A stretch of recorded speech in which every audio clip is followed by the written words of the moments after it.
যে মানিক মিয়া এভিনিউর যে মূল সড়ক, সেই সড়কের উপরেই খালেদা জিয়ার মরদেহ রাখা হবে এবং সেখানে শেষ শ্রদ্ধা জানাবেন দলের নেতাকর্মী এবং সর্বস্তরের মানুষ।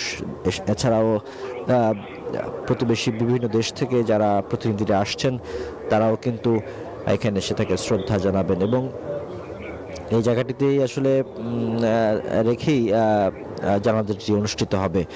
আমরা এই মুহূর্তে দেখতে পাচ্ছি যে এই জানাজাকে কেন্দ্র করে কিন্তু ইতিমধ্যে আ মানুষের ঢল নেমেছে মানিক মিয়া এভিনিউ এবং জাতীয় সংসদ ভবনের দক্ষিণ প্লাজা অভিমুখে।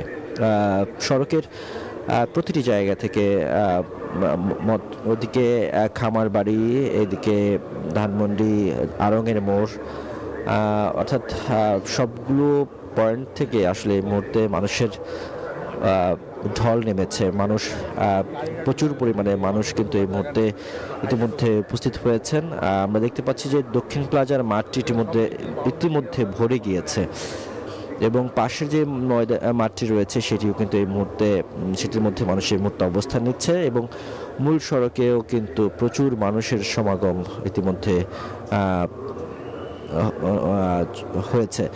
দর্শক, জানিয়ে রাখি যে আজকে বেগম খালেদা জিয়ার এই জানাজাকে কেন্দ্র করে ইতিমধ্যে আইনশৃঙ্খলা রক্ষাকারী বাহিনী সর্বোচ্চ নিরাপত্তার মধ্য দিয়ে এই আয়োজনটি সম্পন্ন করতে চলেছে।